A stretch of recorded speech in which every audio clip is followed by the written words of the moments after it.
It's so good to be back. In the corner of the cafe, Shinjiao murmured softly to himself. He picked up a steaming cup of coffee, gazing at the street view outside the window, his face full of contentment. About 20 years ago, a horror game swept across the globe, pulling tens of thousands of people into it every day. It was a game that could easily claim lives. Once players entered, their chances of survival were slim to none. Shinjiao was not only one of the first players selected but also drew the worst lot. Trapped in the game, he was unable to return to the real world. After experiencing mental breakdowns, bloody massacres, and countless brushes with death, Shinjiao finally made a name for himself in the horror world, becoming its undisputed overlord. But in the end, an accident caused him to unintentionally destroy the entire horror world. Subsequently, he spent 3 or 4 years using a time passage to return to Blue Star. Half an hour after his return, he instinctively entered a cafe he saw in front of him. The aroma of coffee in the street itself felt both familiar and unfamiliar. Decades had passed, and he had already forgotten whether he used to be a student or an office worker. None of that mattered anymore. He came back to rest, not to continue suffering. Logically speaking, the horror world has been gone for so many years now. Everyone should be living peacefully and happily, right? Shinjiao thought to himself. His vision remained broad. The destruction of the horror world back then was not just a coincidence but also a mission to save all of humanity. He stood up and looked around. There weren't many customers in the cafe. They were all quietly sitting and drinking coffee. Shinjiao was eager to give it a try and ask everyone about their current lives. But after more than a decade without interacting with humans, he found himself at a loss for words. It's not social anxiety, but rather, he's almost forgotten his native language. Ever since coming into contact with the upper-level ghosts, Shinjiao realized that there was actually a dedicated ghost language. So he began to study the ghost language day and night, and in special situations, he even had to pick up some dialects. After speaking ghost language for over a decade, suddenly switching back to human language, who could do that smoothly? Shinjiao scratched his head, desperately searching his brain for the localization pack. Hey, buddy, need anything? The store manager noticed his odd behavior and asked with concern. Shinjiao placed both hands on the bar counter, staring directly at the other person. His eyes alternated between wide and narrow, and the corners of his mouth trembled slightly. Finally, he slowly opened his mouth. Are you happy? The store manager was taken aback. This was a joke from years ago. He still answered seriously. That's good. By the way, how many years has the horror world been gone? Shinjiao nodded, full of curiosity, and asked. The store manager was stunned. Horror world? Hasn't it always been there? Shinjiao looked completely baffled. This doesn't seem right, does it? What's not right? The store manager shrugged and turned up the volume of the TV overhead. Yesterday, a bus in New Taipei City lost control and fell into a valley. All 45 passengers on board are missing. Officials claim that these 45 people may have been transported into a horror game. Experts state that there has been a breakthrough in the A-level dungeon, Giant Mountain Hospital. The latest strategy guide will be released on Kyushu Forum in 3 days and will be freely accessible. Recently, Franland has experienced riots due to the horror game outbreak. The leader was forced to concede to the unreasonable demands of the rioters and has requested military assistance from neighboring countries. The consecutive news broadcasts on TV caused Shinjiao's face to instantly freeze. Oh no, the horror world still exists? He clearly erased it completely in the most peaceful way. Glancing at the phone, the date displayed June 6, 2066. There's nothing unusual about this, nor is he like the protagonist in a novel, traveling back to before the horror world descended. Shinjiao suddenly looked up, as if something had just occurred to him. Before traveling through the time tunnel, he had calculated that there was a 2% chance of crossing into a parallel world's blue star. Because the probability was so small, he hadn't given it much thought and went ahead without hesitation. It seems that this 2% stroke of luck has actually fallen on me. Shinjiao let out an awkward laugh. The store manager was already quite frightened by him and quickly asked with concern, young man, are you okay? Shinjiao waved his hand, signaling not to say anything more, and sat back in his seat. At this point, everything he had done earlier was almost in vain. Not bad. It's like starting a new account. However, speaking of it, the Giant Mountain Hospital dungeon mentioned in the news seems somewhat familiar to him. In the previous life, there really seemed to be such a dungeon. Is the name the same? Shinjiao regained some composure, listening to the news while taking out his phone to log into the Kyushu forum for a look. Half an hour later, he put down his phone, a look of shock on his face. The content was almost identical. More than half of the dungeons, though he couldn't recall the details clearly, left a strong overall impression he had cleared them all. As for the remaining dungeons, while he wasn't familiar with them, just hearing their names made him excited. Names like Fortress of Fear, Haunted Forest, and Inferno of Flesh suggested they weren't too difficult but had outstanding settings. Looks like I have a chance to start a second playthrough. Thinking of this, Shinjiao's eyes lit up, and he excitedly slapped the table. Although not being able to return to the original world was disappointing, on second thought, crossing into a parallel world might not necessarily be a bad thing. After all, there were still many unexplored instances waiting for him to dive into, full of novelty. What's more, for those instances he had played before, he was just a newbie back then, and the experience was far from ideal. This time, it was different. He already had a thorough understanding of most of the instance storylines. In a word, it was a blessing in disguise. Then how do I enter the thrilling world? Wait to be chosen? That's way too time-consuming, isn't it? How about finding a bus and seeing if it can fall off a cliff? Shinchao couldn't wait and began racking his brain for various seeking death plans. Suddenly, a customer behind them screamed, startling everyone. Blood! The window was covered in blood. Damn, it's real. Is it raining blood outside? Several people pointed out the window in shock. The incident happened suddenly, and chaos erupted in the cafe as everyone instinctively left their seats to hide. Outside, blood. Rain poured down, and the warm hanging lights above were stained crimson. The atmosphere turned eerie and terrifying, with even inhuman screams echoing through the cafe. Shinchao, however, remained calm. Having seen such scenes many times before, he was instead a bit excited and pointed at the window, addressing the crowd. This isn't rain outside at all. It's raining inside the building. Look, the blood is flowing onto the floor. His serious remarks left everyone stunned. Not to mention how bizarre his focus was, his words were even more unsettling. It's over, it's over. The door won't open. I know now, we seem to have been chosen. Someone at the door suddenly realized something, widened their eyes, and said in despair, "What are you saying? No way, I just went for a cup of coffee and got chosen? Damn, I have elders to care for and kids to raise. I'm not ready yet." Everyone suddenly realized, and the sounds of cursing and crying rose one after another. The blood rain in the cafe poured harder and harder, quickly covering the floor, reaching ankle deep. Shinchao realized belatedly, grabbed a man, and asked in a trembling voice, "Have we been chosen by the horror game?" The man nodded, his eyes already moist. "That's great. Heaven is helping me. No need to drive the bus anymore." Shinchao's eyes lit up, and he burst into laughter. At that moment, a loud noise suddenly came from the ceiling, splitting open into a pitch-black hole, like the gaping maw of a monstrous abyss. A torrent of blood surged down, instantly engulfing everyone. Welcome to the horror game. Loading the instance. Given the special circumstances of this copy, time has been paused. You have 2 minutes to calm down. Accompanied by the cold and emotionless system voice, Shinchao slowly opened his eyes. The group of people around him were the same ones from the cafe earlier. At this moment, they were trapped in a sealed carriage. The train was speeding forward as if jolting over rocks, and the carriage shook violently as though it might fall apart at any moment. The rickety oil lamp overhead swayed precariously, flickering on and off, creating an eerie and sinister atmosphere. Calm down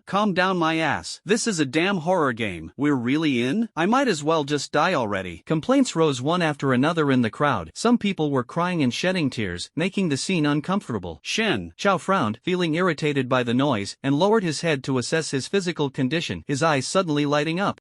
All abilities are still intact? Enhanced Strength LV99, Enhanced Speed LV99, Enhanced Perception LV99, Ultimate Self-Healing LV99, Super Life Doubling LV99, Advanced Global Scanning LV99. As expected of the second playthrough, all the skills have been carried over. However, the equipment wasn't inherited, and there are only less than 100 skills left, with the remaining thousands nowhere to be found. Oh well, these skills should be enough to barely hold on. Counting them, Shinchao pouted but was still somewhat satisfied. Instance loading complete. This instance, Ghost Train, Level A. 35 players have arrived. Main quest, work hard and survive for 7 days. As the system voice faded, Shinchao's face immediately lit up with an excited smile. Awesome, this is a dungeon I haven't played before. This time, the fun is far more than just a few times greater. It doesn't matter if it's a dungeon you've played before, but the fun is definitely much less, since you've already cleared it once. At this moment, Shinchao's mood is completely different from that of the other players. The other players now wish they could bang their heads and die in the carriage. Ghost Train, one of the nightmare dungeons for players worldwide, specifically targeted at beginners, with a 100% death rate. Moreover, it appears once every month, with an extremely high frequency, its reputation resounding across the globe, known by all. Because no survivors ever emerge after each dungeon ends, the situation inside remains unknown. Major forums naturally couldn't come up with any strategies, relying only on guesses and fabrications. Even the all-knowing official sources only have a tiny bit of information about this instance, and that is, the ghosts in the instance have an average level above dangerous. The levels of ghosts are divided into ordinary, dangerous, evil ghost, fierce ghost, frightening, destruction. Each level is further divided into 3 stages, early, middle, and peak. Even a ghost at the early stage of the ordinary level would require the combined effort of over a dozen strong men to barely beat it half to death. Not to mention the danger level, even with more than 30 of them attacking together, the only way to win is to exhaust the opponent to death. In short, being chosen to enter this instance is a path destined for death. Bang! Suddenly, the iron door in front was violently pushed open, and a burly ghost walked in. in. The wailing crowd immediately fell silent and stood obediently. Upon closer inspection, the ghost's face was wrapped in blood-stained bandages, leaving only a sallow eye exposed. It seemed to have been severely burned, and there was no need to guess that the face beneath the bandages was already disfigured. It was bare-chested, its skin filthy as if it had just rolled in the mud like a pig. Standing over 2 meters tall, it blocked the already dim light, exuding an overwhelming sense of oppression. The person closest to it could already smell the stench emanating from its body, their face filled with agony, yet they could only hold back from vomiting. "Good evening, I am the conductor of this train, responsible for assigning your duties. The rules are simple, listen carefully, I don't want to repeat myself." The scarred ghost briefly said a few words. Then he cleared his throat and began explaining the rules. Everyone immediately listened attentively. But the next second, everyone was stunned. Because its voice was as faint as a fly's buzz, no one could hear clearly what it said. The tone was vague and indistinct, as if it was intentional. In an instant, everyone was at a loss. In thriller games, rules are crucial. Missing even one could mean overlooking key details, indirectly leading to mission failure and ultimately an inescapable death. However, in this instance, not a single rule can be clearly heard. Moreover, the disfigured ghost just emphasized that it doesn't want to repeat itself a second time. This is simply a dead end. Maybe letting it repeat the rules once more would lead to a fate worse than death. Everyone seemed to fall into an abyss, wanting to end their lives on the spot. No wonder this is a 100% death rate newbie nightmare dungeon. Damn it, they don't even understand the basic rules. How are they supposed to play? Instantly meeting one's end at the start, and reincarnating in the blink of an eye. This phrase in the Ghost Train discussion forum turned out not to be just casual talk. "Excuse me, are you reading so softly because you haven't eaten?" At this moment, Xin Chao politely spoke up. He wishes he could defy fate and change destiny. Although he hasn't played this instance before, he's seen plenty of NPCs like the disfigured ghost. It's just a way to intimidate players at the start, trying to kill a few for amusement if anyone dares to challenge its rules. But now, encountering someone like him, he would never allow such a thing to happen. After all, one of his hobbies was to intimidate ghosts right from the start. "Since you're unwilling to tell us the rules of the game, I'll have to reason with the ghost." Xin Chao secretly made up his mind, clenching his fists until they cracked. The others, upon hearing this, were thrown into an uproar. There really are people bold enough to commit crimes against the wind. What kind of person is this? Could they be a fool? The key is, if you're going to commit crimes against the wind, so be it. At least you speak like a human, so you can die with some dignity. Starting off by insulting people? And with that smirking, sarcastic tone, it's enough to make even bystanders furious. Afraid you're not dying fast enough, huh? Everyone stared wide-eyed at Xin Chao, silently thinking to themselves, "Brother, farewell and good luck." The disfigured ghost was also stunned at this moment. In all its years of existence, it had never seen a human dare to speak to it like this. Most people were so terrified upon seeing it that they didn't even dare to lift their heads for a glance. Some were even so scared that they wet their pants on the spot, which was utterly ridiculous, practically worse than ghost toddlers of 2 or 3 years old. But then again, it was understandable. Once humans entered the horror world, they became extremely humble and lowly, almost equivalent to livestock. "You're absolutely right, I really haven't eaten yet." The scar-faced ghost cunningly played along, walking toward Xin Chao with great interest. Upon hearing this, everyone exclaimed in shock, "It's over, this guy is definitely going to die horribly. Either his head will be bitten off, or he'll be chopped into a stick, or dismembered into pieces." Everyone was convinced that the upcoming scene would be gruesome and violent, so they all turned away, not daring to look directly. The disfigured ghost walked up to Xin Chao at this moment, leaned over, and asked with a smile, "What should I do, human? I haven't had breakfast yet. How about I take your ear as breakfast? After all, keeping your ear is useless since you can't even hear what I'm saying." Xin Chao thought for a moment and replied with a serious expression, "How about this, since you haven't had breakfast, why not have a taste of my punch?" The disfigured ghost was instantly stunned. The next second, Xin Chao threw a punch, hitting the disfigured ghost squarely in the face. The disfigured ghost was instantly sent flying, spewing a rainbow-like black blood as it tumbled through the air, finally landing heavily back in the spot where it had been standing. Everyone who witnessed this scene had a look of utter confusion on their faces. The carriage fell into silence, as if time had frozen. A few seconds later, everyone snapped back to reality, feeling as though their hearts had been struck by a heavy hammer. What happened? Shouldn't this person have been instantly torn to pieces by the disfigured ghost? How did it end up with a punch sending the ghost flying instead? There was indeed a bloody scene, but it was completely different from what everyone imagined. Wait, it seems like that's not the only problem. How can he send a ghost flying with just one punch? The ghosts in this instance are all of average danger level, and the disfigured ghost is even the train conductor, classified as a boss-level entity, far stronger than the other ghosts. The more everyone thought about it, the more confused and scared they became. They didn't dare make a sound, only daring to stare at Xin Chao, their eyes almost popping out. Xin Chao walked over to the disfigured ghost, ready to pull it up, only to find it foaming at the mouth and rolling its eyes back. Wasn't that a bit heavy heavy-handed? No choice, I haven't made a move in years, it's hard to control the strength. Shin Chao looked a bit worried. He wasn't worried about the disfigured ghost dying, it was the unruly group of ghosts that would leave them at a loss. Instead, he recalled the mechanics of the horror game from his previous life. As long as the dungeon's main boss was dead, the dungeon would immediately end, and the disfigured ghost, as the train conductor, held a boss-level status. If it were to die directly, wouldn't the dungeon end prematurely? That wouldn't do, it had only just started for 5 minutes. Once teleported out, who knows when the next chance to come back will be, let alone being lucky enough to get such a great dungeon again. Thinking of this, Shin Chao didn't hesitate, squatted down, and pressed on the disfigured ghost's chest, skillfully performing CPR. The crowd, seeing this, dared not step forward to ask, but they already understood in their hearts. He's actually saving a ghost. Oh my, who could have imagined such a crazy move? Even the novel writers on forums couldn't come up with this kind of plot. Although normal people would hope all the ghosts in the instance get wiped out, but the person in front of him is not normal, even capable of punching the boss away with one blow. If he wants a ghost to live or die, no one can stop him. Isn't this just doing whatever he wants? At that moment, a crisp sound rang out. Shin Chao slowly stood up, a trace of embarrassment appearing on his face. Oh no, the sternum has been crushed. The disfigured ghost might be in trouble. Congratulations on killing the disfigured ghost and completing the hidden mission. You will inherit the position and duties of the disfigured train conductor. Will you take on the role of train conductor? A prompt suddenly came from the system. After hearing this, Shin Zhao's eyes lit up, as if returning from hell to heaven. Is there such a good thing? Killing the disfigured ghost can actually take its place? This kind of setting didn't exist in any dungeon in the previous life. That's amazing. This way the dungeon won't collapse, and, wait, doesn't this mean the dungeon becomes mine? Since he is the train conductor, doesn't the entire train belong to him, at his disposal? Shin Chao felt another surge of excitement in his heart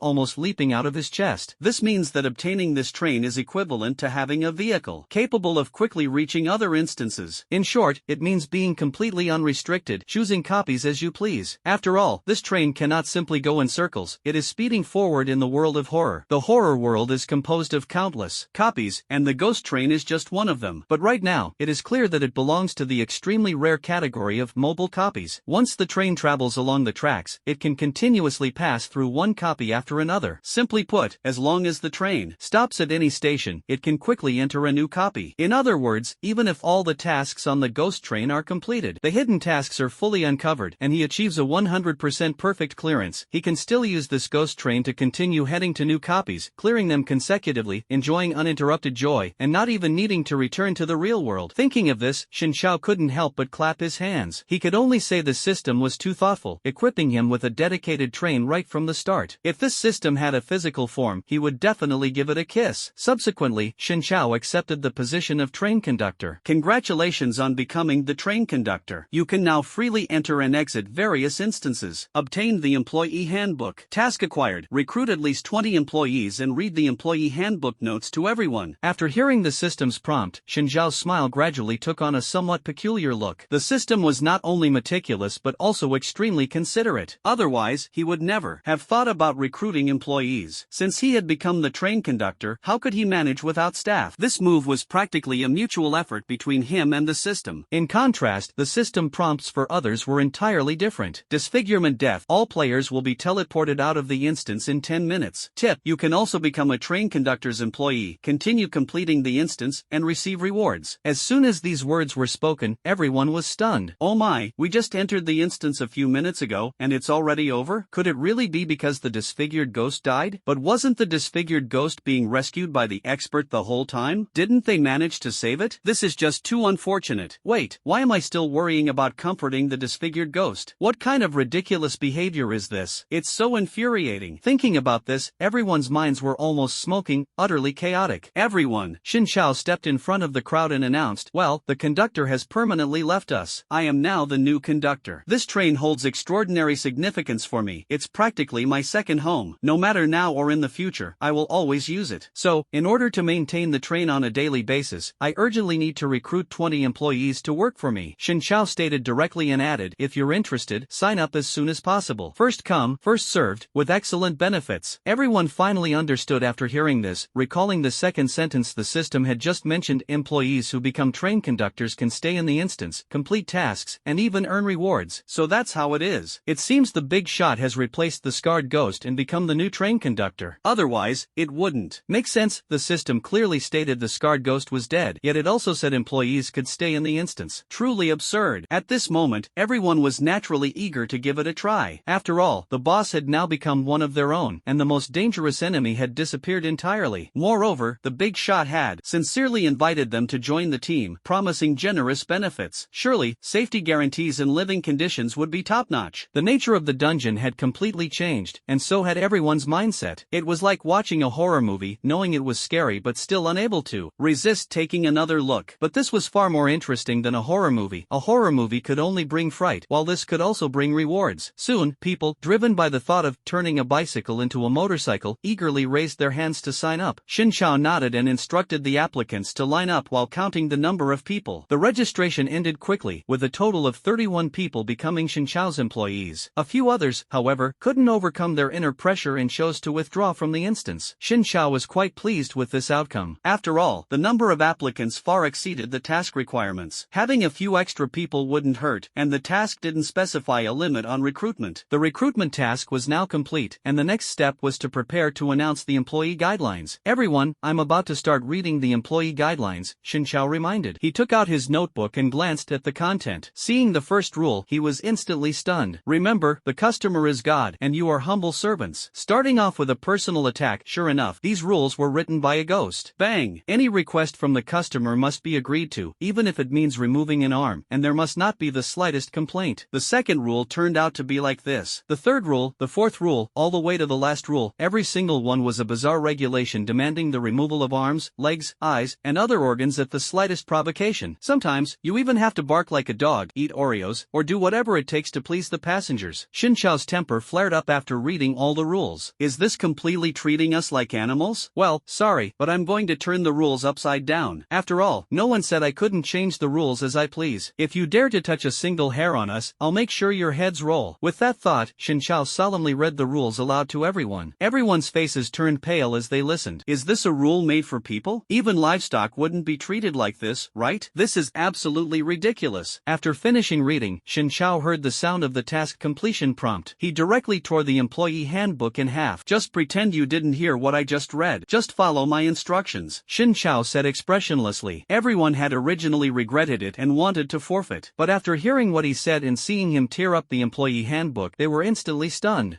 What's going on here? I didn't remember a single one of those important rules, and he just tore it up? Ignoring the game rules and following your instructions, can this approach really work? Without thinking much, and not daring to overthink, everyone was utterly confused but still hurriedly nodded and responded, alright.